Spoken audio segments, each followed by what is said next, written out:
Qui est Dieu? Qui est Dieu? Pourquoi y a-t-il tant de souffrance dans le monde? Y a-t-il une vie après la mort? Quand est-ce qu'arrivera la fin des temps? Quelle importance les événements actuels jouent-ils dans l'accomplissement prophétique?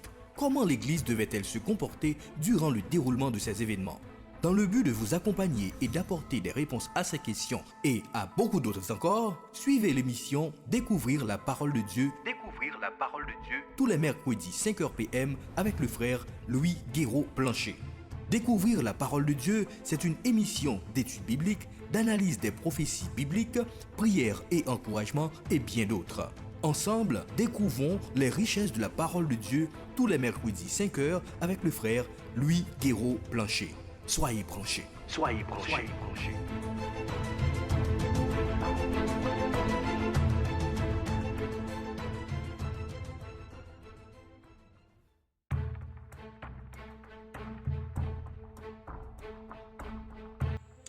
Bonjour, bonsoir, dépendamment de l'heure que vous écoutez l'émission, que la grâce et la paix de Dieu soient avec vous. C'est avec une joie renouvelée que je vous retrouve pour ce nouvel épisode de votre émission préférée, Découvrir la parole de Dieu. Vous êtes à l'écoute de votre serviteur, le frère Louis Guéraud-Plancher. Bienvenue à l'émission du jour. Je ne manquerai jamais de remercier tous ceux et celles qui ont pris du temps pour m'envoyer des messages d'encouragement. Mes très chers auditeurs et auditrices, votre soutien est précieux pour moi. Je prie le Seigneur de continuer à vous bénir richement. Je salue de manière globale tous nos auditeurs et auditrices en Haïti, dans la diaspora et dans le monde entier. Que la grâce et la paix du Seigneur soient avec vous. Salutations également à tous nos auditeurs qui nous écoutent en différé sur la radio Sentinelle 93.9 FM. À ce que j'ai appris, la rediffusion se passe à partir de 5h tous les lundis. Que la paix du Seigneur soit avec vous. Pour ceux et celles qui nous reçoivent sur YouTube pour la première fois, n'oubliez pas de vous abonner à notre page si vous ne l'avez pas encore fait. Si vous l'avez déjà fait, ne recliquez pas sur la cloche de notification, vous allez vous désabonner. Mais si c'est pour la première fois que vous nous recevez et que vous ne vous avez pas encore abonné à notre page, cliquez sur la cloche de notification pour ne rater aucun de nos épisodes. Mais par-dessus tout, cliquez sur j'aime pour nous encourager, mais plus encore, partagez en masse les épisodes que vous recevez afin de nous aider à propager la parole de Dieu. Tous ensemble, faisons éclater les vérités de la parole du Seigneur. Encore une fois, chers auditeurs et auditrices, que la grâce et la paix de Dieu soient avec vous.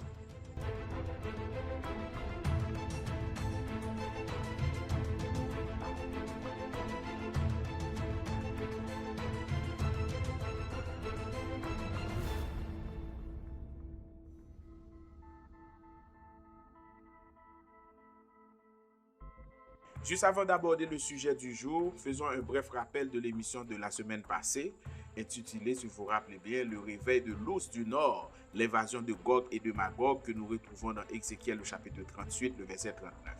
Nous avons démontré lors de cet épisode la séquence des événements prophétiques qui marquent l'entrée dans la 70e semaine de Daniel, notamment l'enlèvement de l'Église. Cet événement est le préalable absolu, comme vous le savez déjà, du déclenchement de la semaine eschatologique. Nous avons réaffirmé que l'enlèvement de l'Église est le prochain événement prophétique.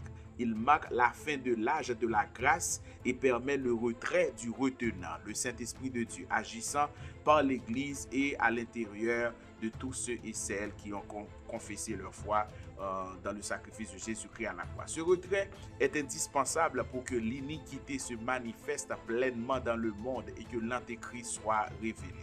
Nous avons vu également le détonateur eschatologique. Il s'agit du pacte de fausse sécurité établi par l'Antéchrist, les autres nations du monde et particulièrement Israël.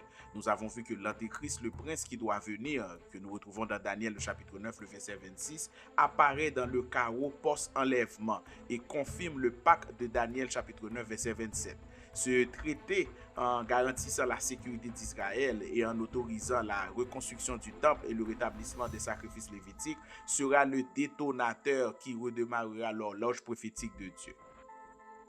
Nous avons vu également la ruine soudaine qui est l'invasion de Gog et de Magog. D'ailleurs, c'est cette étude qui nous a permis de faire toute cette émission depuis le retour du DPT. Nous avons vu que la confiance d'Israël dans cette alliance humaine le poussera à vivre dans des lieux sans murailles, en sécurité, nous dit Ézéchiel le chapitre 38, verset 11, créant ainsi les conditions nécessaires de la ruine soudaine que nous parle Paul dans 1 Thessaloniciens le chapitre 5, verset 3. Cette ruine soudaine est l'invasion de Gog et de Magog. Nous avons identifié l'agresseur principal qui est l'Ours du Nord comme étant la coalition menée par Gog, le prince de Magog, identifié couramment par la Russie moderne, avec l'Iran, l'ancienne Perse, la Turquie, Méchec et Tubal et Soudan, Kouch et la Libye. Nous avons vu que cette attaque est orchestrée par la souveraineté divine de nous dit Ézéchiel le chapitre 38 verset 4, non seulement pour juger les nations cupides et qui s'en va faire la guerre contre Israël à cause du butin, à cause de la vengeance, mais pour se révéler également au monde et à Israël. Elles sauront que je suis l'Éternel, nous dit Ézéchiel le chapitre 38 verset 32. En d'autres termes, cette invasion qui se déroulera au début de la période de tribulation éliminera la menace régionale majeure pour Israël et ouvrira la voie à l'Antéchrist pour consolider son pouvoir dans le monde. Si la semaine dernière, mes bien-aimés, nous avons vu la mise en place de la fausse sécurité et le déclenchement de la première guerre majeure de la période de tribulation, aujourd'hui, nous allons nous concentrer sur la figure centrale de la période à venir, à savoir l'Antéchrist. Notre question fondamentale est la suivante. Comment l'humanité avancera-t-elle à l'aveuglette vers le règne du prince qui doit venir? Et quelle est l'identité prophétique de cet homme? Pour répondre à cette question cruciale, nous allons examiner aujourd'hui en détail trois concepts essentiels. L'apostasie et le chaos mondial, deuxièmement l'identification de l'Antéchrist et enfin son plan et son pouvoir. Mais avant d'aller plus loin, prenons un instant pour confier comme d'habitude cet épisode entre les mains du Très-Haut.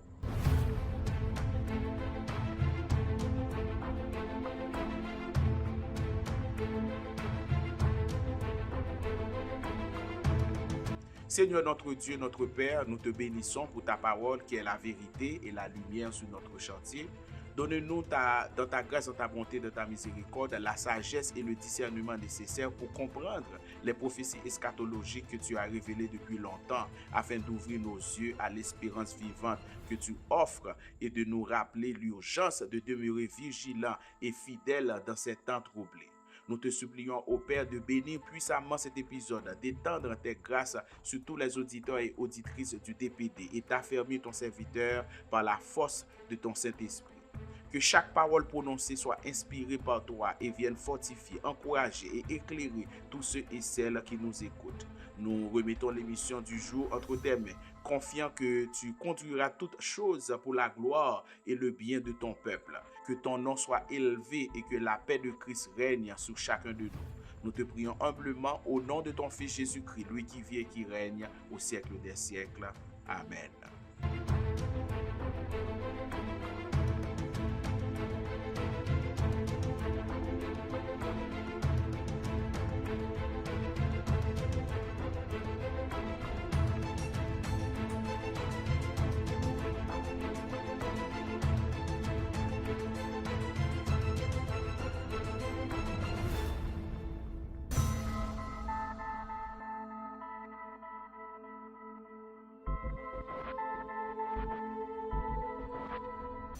Nous retournons, mes très chers auditeurs, la semaine dernière, nous avons décortiqué l'invasion de Gog et de Magog. Nous avons conclu que l'échec humain de la résolution de la crise est en réalité le succès du plan de Dieu. Dans le sens que c'est bon Dieu qui était derrière tout ça, qui fait que nous que les hommes pas qu'à réussir, les hommes pas qu'à aboutir avec ça que autant à chercher. Nous te tout que le monde qui te pensait que a organisé la paix à travers le pacte de l'Antéchrist, mais pourtant, il t'a pas allé déboucher sur le désordre, sur le trouble, il t'a pas allé déboucher sur une forme de jugement qui sortit de la part de Dieu. Donc le monde a pas avancé vers son propre piège. Le monde est en train de dérouler le tapis rouge, non pas pour un sauveur, mais pour le prince qui doit venir, nous dit Daniel le chapitre 9, verset 26. Et c'est un prince qui pourra venir sous un semblant de paix, mais malheureusement qui pourra le déboucher sous des temps de trouble. Qui j'enseigne ça à préparer pour l'arrivée de cet homme? On nous regarde ensemble trois signes majeurs qui montre nous qui gens que le monde a préparé, j'en so dit, a déroulé un tapis rouge pour yo accueillir ce antéchrist, pour accueillir ce prince de paix qui doit venir et qui pourra provoquer toute troupe ça dans le monde. On nous regarde ensemble trois signes majeurs que la Bible a nous qui montre nous qui gens que personnage ça pour le faire entrer dans le monde. Premier signe que nous avons regardé dans ce sens, c'est le préalable absolu, je nous toujours dit, c'est le retrait du retenant et le Saint-Esprit qui nous dit l'apôtre Paul dans 2 Thessaloniciens le chapitre 2 verset 6 à 8.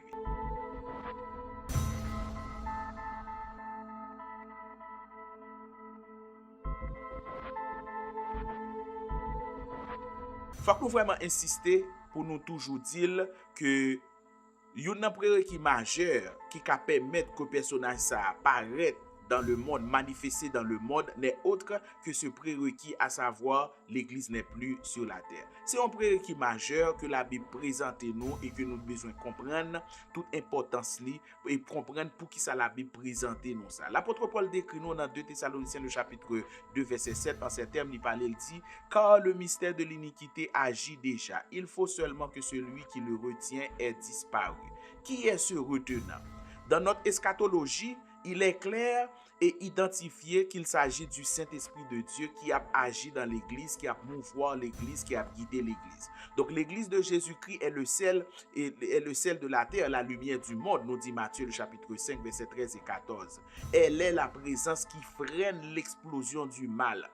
Très souvent, nous, on a posé tête nos questions, nous dit, le mal existe. Pour qui ça nous dit que l'église sont retenants? Eh bien, c'est parce que si l'église pas là, ça va garder l'évangile là. Et j'aimerais me dire, même en Haïti, si l'église pas présent en Haïti, si pas de monde qui a prié en Haïti, le mal t'a explosé plus. C'est parce que l'église, c'est véritable retenant ça, c'est véritable force ça qui a restreint, qui a freiné le mal, qui fait que le mal pas étendue totalement sous le monde. Et dans ce sens ça, que y a un élément fondamental pour nous comprendre dans apparition personnage ça, dans émergence personnage ça dans le monde, c'est ce retrait de l'église, c'est ce retrait du Saint-Esprit de Dieu. Ça veut dire que l'enlèvement est le déclencheur qui marque la fin de l'âge de la grâce et le retrait de ce retenant qui est l'enlèvement de l'église. Lorsque chrétiens qui là, j'aime ça dire, qui a prié dans le monde, lorsque chrétiens qui là, qui a plus ou moins professé la force et la puissance de l'évangile, pas présent sur la terre encore,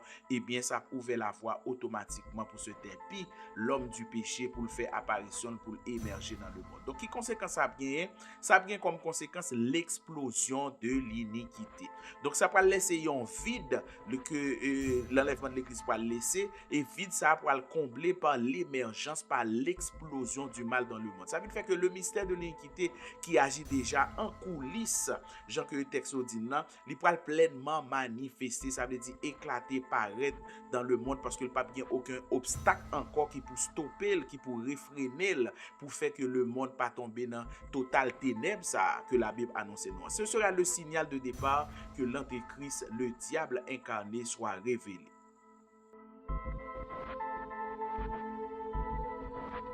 Deuxième signe pour nous qui pourrait permettre émergence en personnage, ça, entité, ça, c'est le chaos mondial. J'en ai ça déjà. C'est la crise de leadership et la fausse sécurité que nous dit Ézéchiel dans le verset 11 du chapitre 38 et nous dit également l'apôtre Paul dans le 3e verset de 1 Thessaloniciens le chapitre 5. Donc ça veut dire que l'enlèvement de millions de personnes, à savoir les chrétiens, ça peut entraîner un chaos mondial instantané. Il y a un effondrement des gouvernements, des marchés boursiers, il y a une panique globale. Imaginez-nous combien de chrétiens qui travaillent dans des factories, qui travaillent dans des bureaux, qui travaillent dans les lignes aériennes, qui travaillent dans les lignes ferroviaires, côté de train, etc., qui travaillent dans les administrations publiques, etc., et puis d'un coup, qui disparaissent. Combien de chrétiens qui sont des dirigeants, qui sont des gouverneurs soit des administrations publiques, qui sont soit carrément des premiers ministres, des dirigeants, des chefs d'entreprise qui ne sont pas présents dans le monde. Donc ça va créer vraiment un clash social, yon clash économique, yon clash de gouvernance dans le monde. Si vous allez dans le livre moyen Apocalypse et si c'était aujourd'hui, moi fait une belle analyse pour nous, pour montrer nous qui ça pral gagner comme conséquence dans le monde les que événement ça a fait et qui gens le monde sous le choc pour vivre événement ça, mais après qui gens que le malin pour utiliser de soi-disant experts pour tenter à venir avec des explications pour expliquer événement ça. Mais pour l'essentiel, Québec que événement ça pour provoquer vraiment un chaos mondial, une crise de leadership mondial à travers le monde les que bagay ça a fait. Cette crise de leadership est bien aimée côté l'humanité pour le retrouver dans un vide de pouvoir immense. Ça veut dire bon bagay qui manquait. C'est ce que nous relève la crise de leadership mondial post-enlèvement. Ça veut dire l'enlèvement en fait. Les nations pour chercher désespérément un génie, un surdoué capable de recoller les morceaux, de recoller les brèches par rapport avec manque ça dans le monde, les clash ça a produit, les que grand vide ça a produit dans le monde. Donc c'est normal pour l'humanité à le chercher de manière inlassable pour y aller chercher un génie, un surdoué qui est capable de venir pour recoller les brèches pour yo, reporter un élément de réponse pour yo.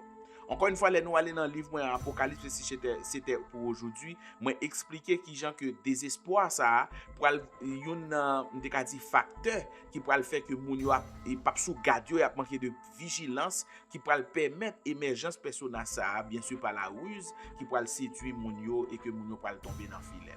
L'autre bagage pour nous garder encore en dedans chaos mondial ça c'est la fausse paix.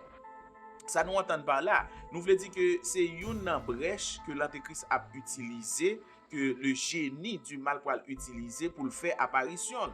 C'est dans cette brèche que l'Antéchrist présenté comme un génie politique va émerger, il va l'éclater, il va le paraître, à savoir cette fausse paix qu'il a capacité pour le porter.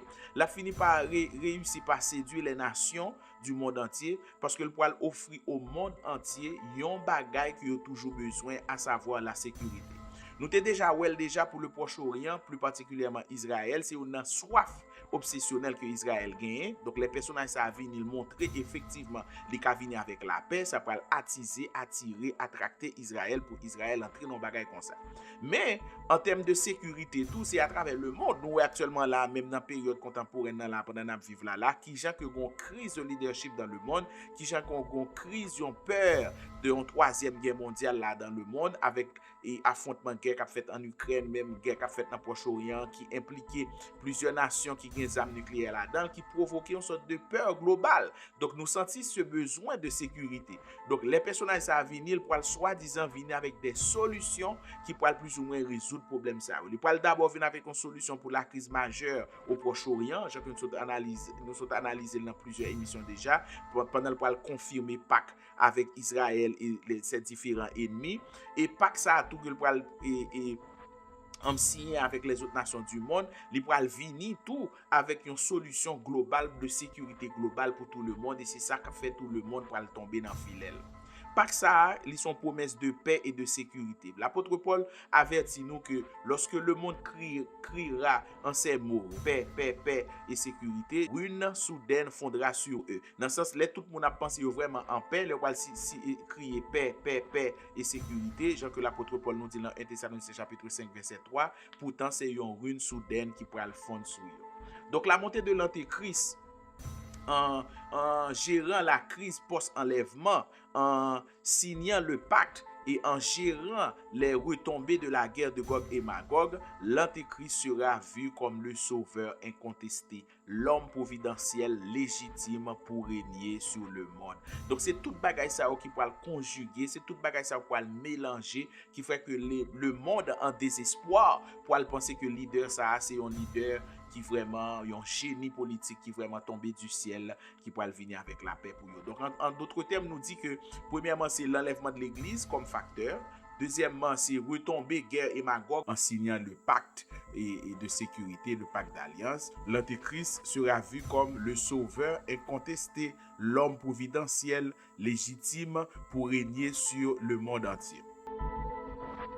Mais on va regarder l'autre facteur qui va permettre l'émergence personnelle. C'est ça d'où le caractère aveugle de l'apostasie et la fin des valeurs. Jean que l'apôtre Paul dit nous ça dans 2 Thessaloniciens chapitre 3, verset 3. Dans 2 Timothée chapitre 3, le verset 1 jusqu'au verset 5. Alors, mes bien-aimés, les nous regardez bien, le monde a dirigé et de manière silencieuse, mais sûrement vers l'émergence de ce personnage, vers l'émergence de l'Antéchrist. Li a dirigé par un aveuglement spirituel délibéré que nous relais l'apostasie. L'apôtre Paul te prédit nous ça et pour dire que le jour du Seigneur ne viendra pas sans que l'apostasie ne soit arrivée auparavant et qu'on ait vu paraître l'homme du péché, le fils de la perdition, nous dit l'apôtre Paul dans 2 Thessaloniciens, le chapitre 2, le verset 3. L'apostasie, et chers auditeurs, ce n'est pas seulement l'incrédulité, c'est également et surtout le rejet délibéré et actif de la vérité révélée de Dieu, ou globalement le rejet de Dieu. Donc l'humanité est en train de se défaire pièce par pièce des fondements que Dieu lui a donnés. Et nous remarquons ça pendant longtemps qui gens que nous vivons déconstruction de la parole de Dieu ça dans les sociétés qui j'en a vivre de manière présente. Nous avons cité par exemple l'érosion des valeurs ou du moins des fondements judéo-chrétiennes. Donc pendant des siècles, nous jouons une civilisation occidentale a été structurée par des valeurs judéo-chrétiennes qui découlaient des 10 commandements de Dieu et de l'évangile. La dignité humaine, la vérité comme absolue, la sanctification de la famille et l'amour du prochain. C'est ça on te joint qui te socle, fonctionnement et fondement société. Mais je dis on a assisté à une sorte de érosion systémique de ces valeurs, érosion systémique de ces fondements et nous joignent qui gens que yo pral aller, yo pral infiltrer jusqu'à ce que nous entrer dans des sociétés qui vraiment méconnaissables. Donc nous joignent par exemple le rejet de l'autorité des Saintes Écritures. Pour qui ça? Parce que de nos jours la parole de Dieu n'est plus la boussole morale des sociétés.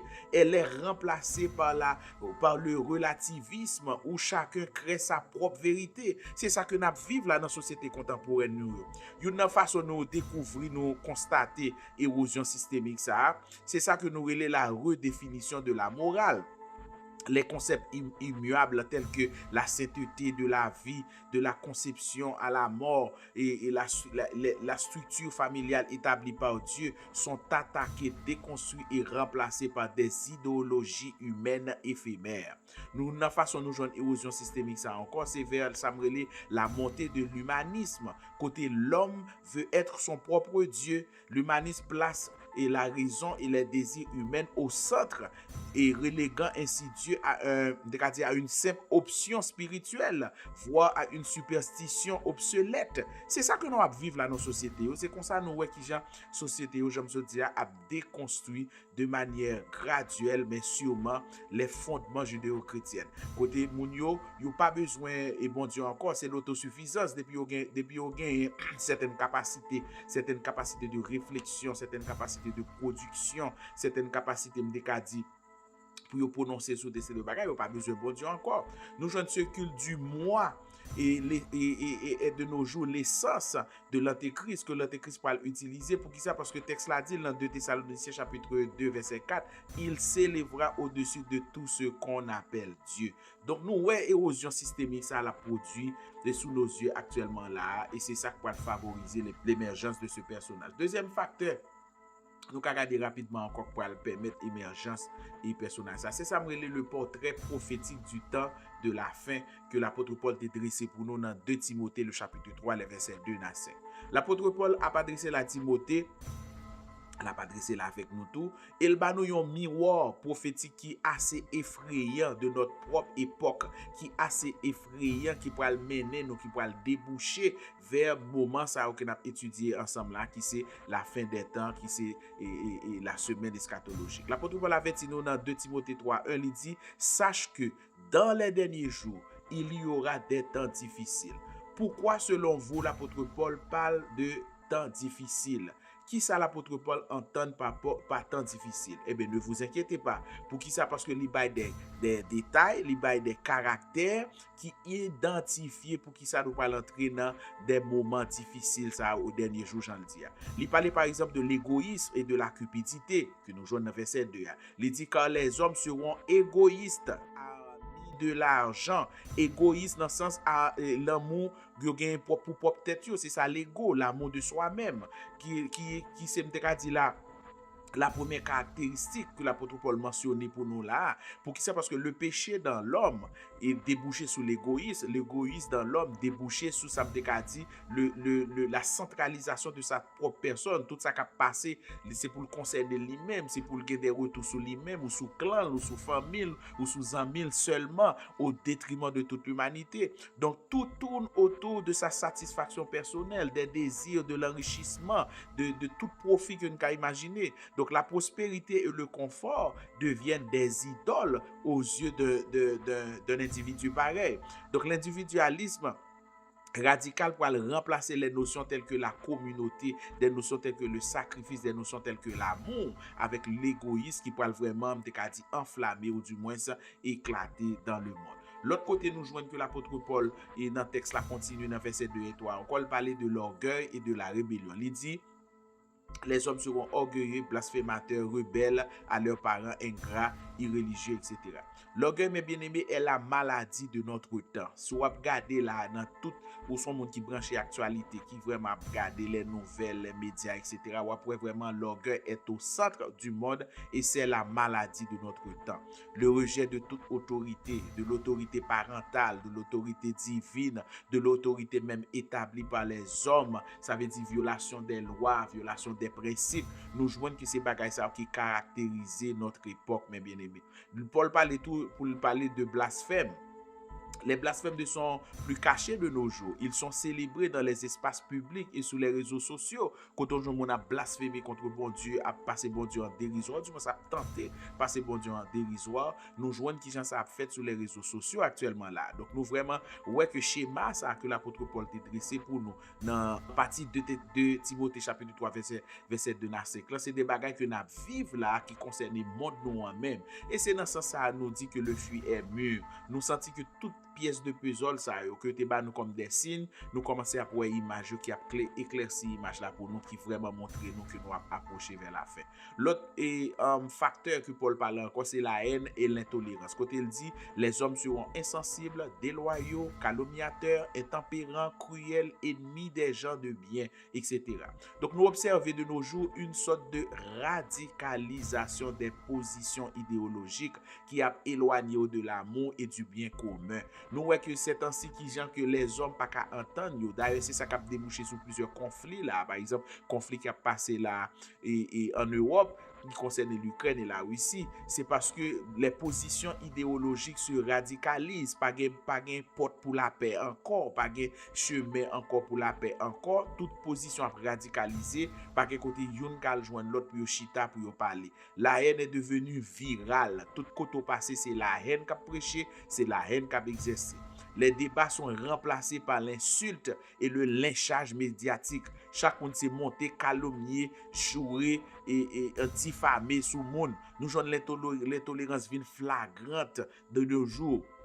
Et non pas l'intolérance et pas erreur, mais l'intolérance envers ceux qui croient dans les valeurs absolues. Ça veut dire pas tolérer monde qui parler de la vérité encore, monde qui parler des valeurs judéo-chrétiennes encore, monde qui parler de bon Dieu encore, monde yo vinn intolérant, yo pas attendre paroles ça encore. Donc nous voyons que c'est ça nous vivre là. On est cruel et l'on méprise les gens de bien. C'est comme ça nous caractéristiques des séries de individus dans la période nous vivre là qui vraiment montre nous qui gens que parole ça c'est yo n'a vivre. Paul a continué de parler de l'hypocrisie spirituelle, là il dit ayant l'apparence de la piété mais reniant ce qui fait la force.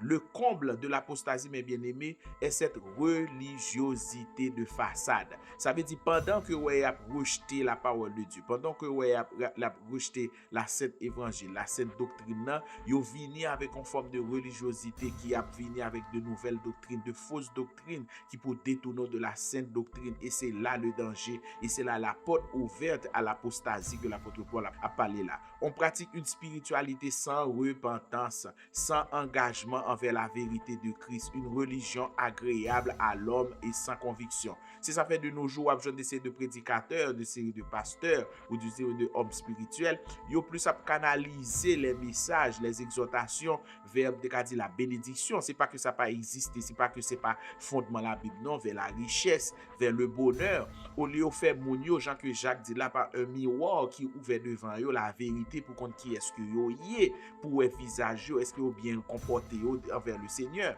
Yo pas prêcher la repentance encore, yo pas prêcher la sanctification encore parce que ils ne veulent pas froisser l'homme. Yo veulent quitter mon dans Jean lié dans confort Jean lié mais présenter une forme de religiosité m'relé conformisme moi-même. L'autre facteur encore qui pourrait vraiment manquer période ça, c'est le chef religieux, le chef politique unique. Contexte ça, c'est un contexte de déchéance morale et de fin spirituelle, car l'homme reste spirituel même quand il refuse de servir Dieu. Son bagage toujours aimé dit, il n'y a pas vraiment d'athée, parce que tout le monde qui soit disant dit que mon Dieu pas existé, lui appuyer sur une force quelconque, quand bien même que le dit c'est lui-même qui Dieu, ça c'est l'humanisme. Ça veut dire il n'y a pas d'athée possible dans le monde. Donc même au monde qui dit pas contre bon Dieu pour lui croit non bagage quand bien même que le croit en forme et peut-être pas comme élément central dans la ville. Ça veut dire l'athéisme n'existe pas pour qui ça parce que l'homme est foncièrement bâti, établi étant spirituel. Et cette spiritualité qui sont connexion envers Dieu, lorsqu'on choisit fait déconnexion ou connecter quelque part quand même. Donc ça rend le monde mûr pour le mensonge. Le fait que nous allons entrer dans période de dessèchement spirituel, ça l'homme va vraiment avide de vérité, et puisque la vide de vérité, la nature aurait du vide, donc vide ça va le remplir par le mensonge. Donc la société s'est vidée des valeurs judéo-chrétiennes, nous dit déjà. Donc ce vide attire un leader fort capable d'imposer un nouvel ordre mondial. Donc pour aller en soif, le fait que vous rejetez la parole de Dieu, le fait que vous rejetez les valeurs judéo-chrétiennes, donc vide ça, manque ça pour aller gagner, c'est manque ça pour attirer vers de nouveaux discours, et ces discours ça même qui pourra faire tomber dans le piège de cet individu, de cette entité qui est l'antéchrist. L'autre bagage encore qui peut le favoriser personnage, ça c'est ça nous relève le syncrétisme, parce que nous avons découvert là que dans la religion les mouvements syncrétiques et a multiplié. Nous joignons un mouvement œcuméniste là à côté soi-disant sous bannière de la paix, nous joignons plusieurs mon peut-être ensemble pour venir découvrir développer une forme de croyance unique sous une bannière d'une seule religion. Et bien qui me dit nous que fausse unité spirituelle ça qui souvent appelée la fraternité mondiale, et bien c'est un terrain, un jeu idéal, un terrain fertile pour le faux prophète qui pourra venir avec à seconder l'antéchrist, nous joignons Apocalypse chapitre 13 verset 11 et 12, et qui pourra venir étendre nouvelle ordre mondial ça à côté nous pourra entrer sur une religion unique. Donc le monde est donc spirituellement et politiquement préparé à accepter un leader qui ne se contentera pas d'être un homme d'État, seulement un homme d'État, mais qui se proclamera Dieu. Ça veut dire les personnes ça venir le pape seulement besoin de prendre pouvoir comme gouverneur, comme homme d'État, non, mais il pourra foncièrement proclamer tête comme Dieu. Et nous schéma ça dans l'Antiquité déjà à travers plusieurs anciens et empires ou dirigeants qui te paraissent et qui te voulaient faire tête paraître pour Dieu. Nous qu'a cité par exemple les Césars, quand on Néron ou plusieurs et l'autre César dans l'Empire romain qui te voulaient à la fois gouverner sous les hommes et demander pour te déifier, demander pour te adorer comme Dieu. Donc l'humanité pour fatiguer de la vérité et avide de solutions humaines, il pour accepter l'idée de nouvel ordre mondial qui pourra placer l'autorité ultime dans les mains d'un seul homme, à savoir l'antéchrist.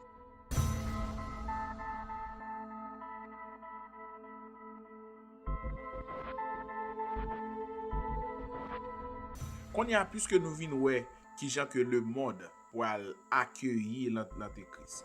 Puisque qu'on y a nous ouais qui gens que le monde a préparé, qui gens que tout signaux a montré nous qui gens que terrain pour le fertile pour apparition personnage ça. On nous aller qu'on y a dans l'identité de l'antéchrist, le prince et la bête. Qui t'aime dit nous dès le départ que dans un DPD fait pour nous en 2013, mais là ça me dit une focalisation sur et industrie ça ou du moins entité ça ou du moins organisation ça les CERN et CERN. M'te fait toute une émission, malheureusement pas songer numéro émission là, mais sur notre page YouTube là n'a joindre sous l'identité de l'antéchrist. Mais n'empêche dans cadre étude ça que n'a fait jodi là, moi plus ou moins recentrer l'identité de l'antéchrist pour nous et encore une fois les dans le livre là toi Apocalypse si c'était pour aujourd'hui n'a joindre et moi fait toute une analyse dans ça pour nous et document ça yo c'est nous même encore comme fanatiques comme auditeurs fidèles émission ça qui t'a poussé m'a écrit livre ça parce que dit toujours dit frère Plancher il faut consigner ces vérités quelque part. C'est vrai que la Bible déjà centrée pour nous mais il faut les consigner toute explication ça va quelque part qui t'a poussé pendant presque 3 ans pour pas dire 2 ans et quelques mois pour m'écrire livre ça pour nous. Donc si nous aller dans Apocalypse si c'était pour aujourd'hui n'a joindre des analyses que fait sur l'identité de l'antéchrist. Mais permettez-moi aujourd'hui dans le cadre étude ça pour moi regarder ensemble avec moi l'identité de ce personnage. On me dit nous chers auditeurs que puisque nous sommes qui Jean chaos mondial là pour le dresser, puisque nous sommes qui Jean apostasie pour le préparer terrain comme un sauveur politique, il est temps qu'on y a pour nous poser tête nos questions, qui est cet homme, qui est l'antéchrist. L'antéchrist, il n'est pas un concept vague. Souvent, autant un prédicateur a prêché, un pasteur a parlé, ou bien on pas qu'on est un érudit de la Bible a parlé, il dit antéchrist. Eh bien, comprendre que c'est pas un concept vague. C'est pas un concept vague. Pour qui ça? Parce que la Bible bat nous des précisions prophétiques qui stupéfiantes, qui fournissent un portrait robot exact et fidèle qui permettent nous identifier effectivement personnage ça. Et à travers 3 titres majeurs, aujourd'hui nous allons essayer d'analyser pour nous comprendre personnage ça, pour nous comprendre qui gens que l'a venu. C'est une raison dans le livre là encore une fois. Nous voyons que m'a cité livre là en pile. Moi posons une question pour nous qui commençons à poser des analyses là. Côté d'essayer de monde à analyser ou dit est-ce que l'intelligence artificielle ça oui les AI là est-ce qu'il sera l'antéchrist? Eh bien nous allons découvrir ensemble avec moi là que à cause de plusieurs indications bibliques ça yo, bien sûr l'intelligence artificielle c'est une bagarre cap utilisée les nous allons entrer dans période de surveillance et de contrôle avec et nouvel ordre mondial que nous allons entrer là dans période de tribulation certes, mais nous pas qu'à dire en soi que entité ça qui purement de qu'à dire numérique nous pas qu'à identifier comme l'antéchrist comme entité à cause de portrait robot ça que la Bible dresse pour nous. La Bible dit nous comme premier portrait robot que nous joignons dans ou du moins élément dans portrait robot que nous joignons dans Daniel chapitre 9 le verset 26. La Bible dit nous il sera le prince qui doit venir. Donc l'antéchrist est d'abord introduit par le prophète Daniel qui reçoit la chronologie des 70 semaines de Daniel et qui des 70 semaines de Daniel qui introduit personnage ça pour nous par titre ça à savoir le prince qui doit venir. Après avoir décrit la coupe du Messie Jésus-Christ, Daniel mentionnait et son ennemi eschatologique. Ça veut dire l'elfin dressé le vrai Messie, celui qui doit venir, il dresse automatiquement pour nous le contraire, l'antithèse de Messie ça, à savoir l'antéchrist. On nous lit ensemble Daniel le chapitre 9, le verset 26, à partir de fin verset. Daniel dit, le peuple d'un chef qui doit venir détruira la ville et le sanctuaire, et sa fin arrivera comme une inondation. Nous sommes là, dans verset ça, plusieurs éléments qui permettent de nous tirer des informations cruciales sur l'origine personnage ça que nous relais antéchrist là. Premier élément qui est important pour nous, c'est le mot chef et le mot peuple. Elle dit le chef et son peuple. Chef là, il appartient au peuple. Ça veut dire c'est même c'est même ensemble là, il y a un élément dans ensemble. Il dit que c'est peuple, le chef d'un peuple qui détruit Jérusalem et le temple. Donc historiquement, qui ça nous connaît? Nous connaissons que le temple de Jérusalem a été détruit en l'an 70 par les Romains, par le général Titus. Ouais. Donc, c'est par les Romains, par le général Titus. Ça vient montrer nous que l'origine antéchrist là, il y a vraiment lié avec des cas dit traces peuple ça, empire ça qui était existé et qui pral des cas dit une forme de gouvernance dans tête qui a retourner encore. Daniel toujours dit nous que les nous pas arriver dans période de tribulation, nous pas entrer dans ça où une sorte de reconstitution de l'empire romain. C'est ça où l'empire romain ressuscité. Non, un petit terme théologique nous qu'on utiliser. Ça veut dire empire romain ça nous qui pas exister encore de manière traditionnelle, de manière étatique ou du moins de manière ordinaire, on dit comme ça. Et bien il gain pour le retourner encore sur l'autre face, c'est une raison dans Daniel chapitre 2 dans statut Daniel là, nous joignent que les orteils ont été représentés une forme de transformation de l'empire romain. Qui ça que n'a poué k'ap passe dans yeux nous là de nos jours?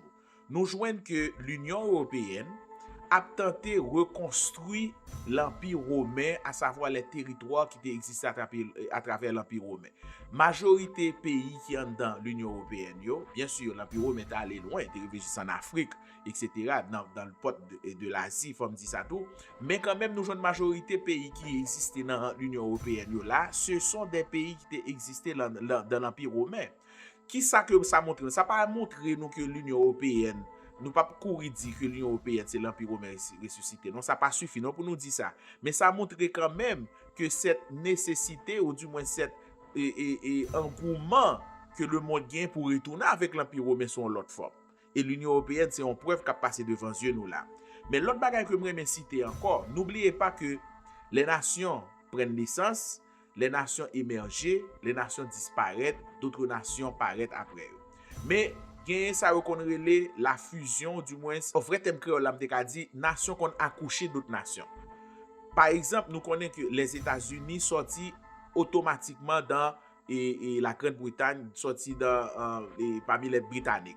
C'est les Britanniques qui étaient occupés partie Amérique ça. Après ça colons yo qui étaient habités dans zone ça qui c'est majorité là dedans des persécutions pour religion etc qui vient établi on a parti Amérique ça yo vinn bataille yo prend indépendance de la Grande-Bretagne yo prend indépendance de l'Angleterre. Donc émergence des États-Unis sorti de l'Angleterre et l'Angleterre lui-même ils sont pays de l'Europe. Bon, c'est vrai que l'Angleterre sorti dans l'Union européenne, ça veut dire de Brexit là, il sorti dans l'Union européenne, mais avant l'Angleterre était un pays, m'te dit fondateur de l'Union européenne. Ça va montrer nous là, ça va montrer nous premièrement l'idée même de l'Union européenne montre nous cette nécessité que le pays a gagné pour retourner avec l'Empire romain, mais il y a d'autres connexions qu'a fait qui allaient même en dehors de territoire. Un exemple à travers les États-Unis. Ça montre nous que la parole de Dieu est vivante. Si la parole de Dieu dit nous, les pour arriver dans période ça, nous pas gagner une forme de l'Empire romain reconstitué, reconstruit et bien qu'on est que ça a pour le fait et schéma est déjà tracé devant nous là. C'est ça pour nous qui aime. Donc c'est la raison pour laquelle de nombreux théologiens s'entendent à dire que cet empire sera émergé d'une confédération de nations européennes ou de l'ancien territoire romain. C'est ça pour nous kembe. Ça peut être d'un pays européen d'outre-mer tout. J'aime ça par exemple. Ça veut dire pas obligé sous territoire européen seulement, mais toute connexion qu'a fait à partir de émergence de extension différents pays ça. Donc rôle que et personnage le chef et son peuple gagné dans prophétie, c'est que son premier acte est de confirmer l'alliance pour ces temps qui pourra marquer le début de la 70e semaine de Daniel et nous t'ai passé toute une émission pour étudier par ça. Il est le seul personnage capable de faire avancer l'horloge prophétique de Dieu pour qui ça parce que dès que le personnage est arrivé ou du moins tapis rouge l'a lancé pour arriver et bien vraiment entrer dans 70e semaine de Daniel là. On nous faut camper là. Donc le prince qui doit venir est lié au passé romain. Nous sommes étudier ça, nous sommes analyser ça, nous sommes essayer de prouver ça. Qui est confirmé par la prophétie des 4 bêtes de Daniel. J'aime ça dire dans Daniel le chapitre 2, Daniel le chapitre 7 et qui va culminer dans un empire divisé et restauré dans les temps de la fin. Deuxième caractéristique que nous jouons dans le texte pour nous analyser les que nous avons regardé ensemble là, identité personnage ça, faut que nous parler tout de ça que nous relais l'homme du péché. C'est un élément que nous joignent que la Bible ba nous dans identité personnage ça, dans portrait robot que personnage ça ba nous. L'en fin regarder Daniel chapitre 9 26 qui parle du prince qui doit venir, on nous regarder l'autre caractéristique que la Bible ba nous encore, là que la Bible dit l'homme du péché, le fils de la perdition que nous joignons dans 2 Thessaloniciens chapitre 2 verset 3 et 4. L'apôtre Paul dans texte ça, il dévoile nous la nature spirituelle et le dessein ultime de l'Antéchrist. Il n'est pas seulement un chef politique, un personnage politique, il est très spirituel. Il est un être spirituellement voué au mal. Ça veut dire c'est un monde qui parle, même genre, le Seigneur Jésus-Christ, c'était la plénitude et de Dieu. Et bien, qu'on est que personnage ça lui-même, il va venir pour la plénitude du mal dans lui-même. On nous lit ensemble 2 Thessaloniciens chapitre 2 verset 3. Texte ça dit nous que personne ne vous séduise d'aucune manière, car il faut que l'apostasie soit arrivé auparavant, afin qu'on ait vu paraître l'homme du péché, le fils de la perdition. Ouais, l'homme du péché, le fils de la perdition. Ces deux caractéristiques, ça, nous allons l'analyser ensemble. Par exemple, l'homme du péché.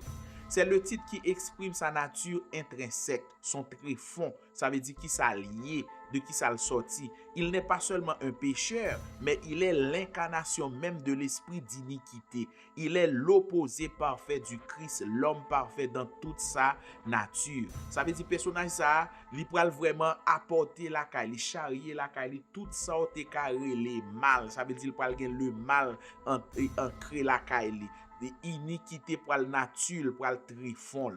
Texte ça continue de parler le fils de la perdition. Thème ça que Jésus n'a utilisé que pour Judas Iscariote, si nous rappelons bien dans Jean le chapitre 17 verset 2, il signifie qu'il est destiné à la destruction éternelle. Ça veut dire personnage ça c'est vrai que l'a venu l'a fait en pile dégâts sur le monde, mais quand même étant le fils de la perdition, il est destiné à la destruction éternelle. Cela confirme qu'il est un instrument pleinement contrôlé par Satan et dont la fin est déjà scellée par Dieu.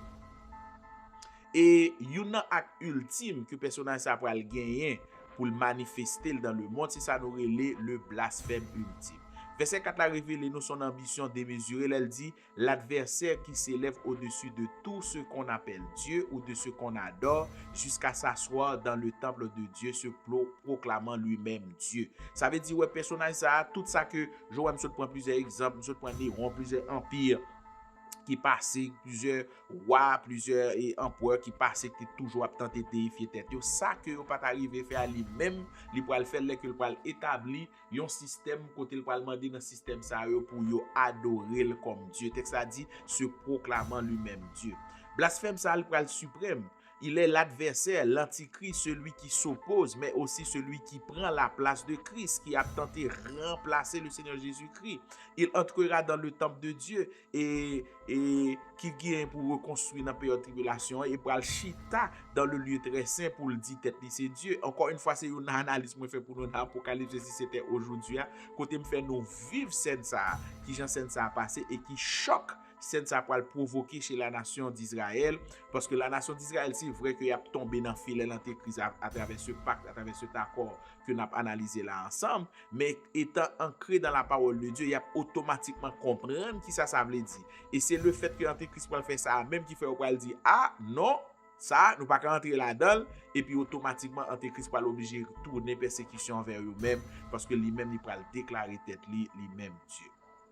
L'autre élément encore qui dressé dans la Bible qui permet de nous comprendre caractéristiques personnelles ça, c'est elle dit la bête qui monte de la mer. Là nous dans Apocalypse chapitre 13 verset 1 et 2. Enfin l'apôtre Jean qui était exilé si nous rappelons bien sur l'île de Patmos, lui offre nous une vision de quartier symbolique de ce temps. On nous lit ensemble Apocalypse chapitre 13, n'a pris le verset 1 et 2. Texte là dit: Puis je vis monter de la mer une bête qui avait 10 cornes et 7 têtes. Et sur ses cornes 10 diadèmes, et sur ses têtes des noms de blasphème. Ouais, encore une fois, le mot blasphème n'a répété. La bête que je vis était semblable à un léopard. Ses pieds étaient comme ceux d'un ours, et sa gueule comme une gueule de lion. Le dragon lui donna sa puissance, qui est ça pour moi, son trône et une grande autorité. On nous décortiquer rapidement ensemble symbolise ça que nous joignons dans le texte là, qui permet nous encore une fois de dresser des éléments de portrait robot ça. Premier élément n'a regardé dans le texte, c'est le parler de la mer. Nous connaissons que la mer dans l'Apocalypse et beaucoup d'autres textes bibliques, il symbolisait les peuples, les foules, les nations et les langues. Donc la bête monte du chaos des nations, il confirmait qu'il est le leader politique mondial qui émergeait d'une grande agitation humaine. Et c'est dans ce sens ça, déjà nous avons analysé pour dire que le monde parle tellement entrer dans une période de crise, on soif de leadership, si nous rappelons bien, après guerre, Magog, etc. Donc il parle vraiment besoin d'un chef politique, ouais, et c'est toute nation qui pral besoin ça qui pral automatiquement camper pour y remettre tout pouvoir yo bay l'antéchrist. Encore une fois, c'est une bagay n'a besoin que m'analyser pour nous dans livre là. Deuxième caractéristique que la texte là nous encore, c'est elle dit la ressemblance aux bêtes de Daniel. Daniel te parle de léopard que Daniel te montré nous qui était identifié avec la Grèce, l'ours qui était identifié avec la Perse, que nous te vu nous qui a une relation avec la Russie, si nous rappelons bien dans la dernière émission de fait, et lion qui est symbolisé par Babylone. Donc, bête ça a incorporé en lui-même la puissance combinée de tous les empires qui ont historiquement persécuté Israël et qui te gagné un poids historique tout sur toute l'humanité. Ça signifie que l'autorité mondiale ça a découlé de différentes anciennes nations, ça yo, d'ailleurs qui pourraient émerger ou du moins ressusciter à travers l'Empire romain ressuscité, j'ai comme expliqué nous ça tout à l'heure là. L'autre caractéristique en contexte à présenter nous, c'est la source de son pouvoir dans verset 2. Verset 2 est vraiment révélateur. Elle dit le dragon, donc nous connaissons qui c'est Satan, lui donnera sa puissance, son trône et une grande autorité. Ça signifie que l'antéchrist n'est pas un simple dirigeant humain. Il est un agent direct, un instrument littéral entre les mains de Satan, doté d'une autorité spirituelle et politique démoniaque. Il sera l'incarnation du diable en politique et en spiritualité. Donc, l'antéchrist, c'est vraiment, dit, ça fait le antéchrist même, comme nom théologique biblique.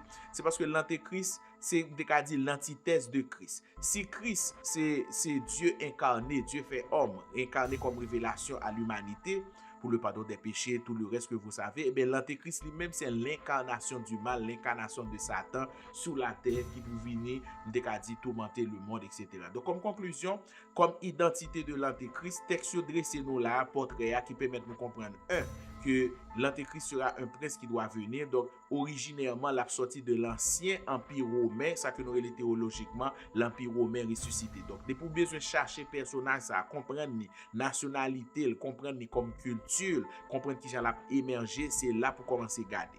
Deuxième portrait robot que texte a montré nous encore, il sera l'homme du péché. Donc, il se fera adorer comme Dieu dans le temple. Donc, c'est une caractéristique pour nous regarder. Son personnage qui est foncièrement politique et qui peut le faire tête lui passer pour Dieu. Troisième élément, c'est que et texte dit nous la bête de la mer. Donc, il va tirer son pouvoir, son autorité directement de Satan et directement des hommes impies, des dirigeants politiques qui a promettre de manière naturelle ou du moins volontiers ou toute autorité que yo possédé. Chers auditeurs, chères auditrices, objectif découvrir la parole de Dieu, c'est pour vraiment prouver nous que les prophéties bibliques sont des faits historiques écrits à l'avance et que l'horloge de Dieu ne s'est jamais arrêtée. L'horloge, bon Dieu, était toujours à tourner, mais nous voyons que il vraiment mène nous vers la fin des temps que bon Dieu t'a écrit pour nous, que bon Dieu t'a préétabli pour nous. Aujourd'hui, nous t'ai vraiment plongé regard dans cette figure centrale de la période à venir qui est l'antéchrist. Et nous t'ai retenu trois vérités fondamentales qui te permettent de nous dresser une identité de personnage. Nous t'ai vu que le monde est mûr pour le jugement. Ça parce que la grande apostasie, qui est le rejet de Dieu, le rejet des valeurs judéo-chrétiennes, montre nous vraiment nous avancer vers cette fin, vers la fin des temps, sans que le Seigneur Jésus-Christ, ou du moins, bon Dieu t'ait déjà prévu pour ça. Nous voyons que l'explosion de l'égoïsme, de la haine, de l'idolâtrie, de l'intolérance, il vraiment préparer le terrain pour ce chaos qui vraiment a dressé devant nous là, qui pourrait vraiment mener nous à l'émergence de ce personnage. Nous te permettre nous tout identifier personnage ça à travers un portrait robot que la Bible t'a dressé pour nous, à savoir l'homme du péché qui c'est nature diabolique, le prince qui doit venir, qui c'est origine, nationalité personnage ça et foncièrement qui va qu'il sorti directement dans Satan, l'Apocalypse chapitre 13 verset 2 dit nous ça. Donc nous te découvrir ensemble tout à travers l'émission ça qui gens que faut qu'on focaliser sur événement où on a décortiqué pour nous vraiment connaître quelle est l'heure prophétique qui va que nous. Frère Maxime, donc l'état actuel de notre monde, la montée de l'égoïsme, la haine, l'intolérance, la perte des fondements moraux, n'est pas une simple coïncidence sociologique. C'est l'accomplissement des signes qui a montré nous que le retenant est sur le point d'être ôté, l'église est sur le point d'être enlevée. L'enlèvement de l'église est l'événement le plus imminent du calendrier de Dieu. J'aimerais bien dire, l'église pas gain l'autre prophétie l'attend accompli pour lui là que son enlèvement. L'église pas gain rien l'attend là encore. Ça vient faire que le cas fait à n'importe moment, à la minute où je parle. dans l'heure où je parle, le jour où je parle, le mois qui suit, l'année qui doit venir, pas l'heure encore pour les jours arrivés, genre que ça a été déjà établi dans le plan de Dieu pour bon Dieu enlever l'église. Et l'enlèvement de l'église, genre que nous avons analysé là, c'est un élément déclencheur de cette semaine eschatologique que nous relève la période de tribulation, côté l'humanité pour elle connaître des périodes de jugement, de 7 sauts, 7 trompettes et 7 coupes qui pourraient être terribles, qui pourraient marcher avec des guerres, des famines, des tremblements de terre, des catastrophes naturelles, etc., etc. Le message que nous avons livré aujourd'hui, ce n'est pas un message pour faire nous peur, mais c'est un avertissement qui marche avec un pile espoir. Si vous êtes en Christ, vous ne verrez pas ces jugements quand l'église sera enlevée avant la période de tribulation, donc WAP enlevé. La question essentielle donc demeure, êtes-vous prêt pour ce voyage? Avez-vous déjà votre ticket pour faire ce voyage avec l'église lorsque l'église sera enlevée? Si la réponse est non, si vous n'avez pas encore fait la paix avec le Seigneur Jésus-Christ, je vous conjure par l'amour de Dieu, faites-le aujourd'hui, faites-le maintenant. Il n'y a vraiment rien de plus simple qui procure autant de bénédictions. En plus qu'on parle de la vie éternelle, on parle de la félicité éternelle, mais seulement le fait que vous êtes épargné de période de jugement, ça suffit pour mettre la foi dans le Seigneur Jésus-Christ. Parce que c'est lui-même et lui-même seulement qui a préservé la vie de période de jugement. Ça. Le Seigneur est vraiment à la porte, chers auditeurs. Donc, on nous rester vigilants, persévérer dans la lecture et dans la compréhension de la parole de Dieu et dans l'espérance. Que le Seigneur vous bénisse. On a croisé en 2026 parce que après dernière émission de 24 décembre, on a fond campé et puis en 2026, on a reprendre. Donc en attendant, moi dis nous ciao et que bon Dieu continue bénir nous.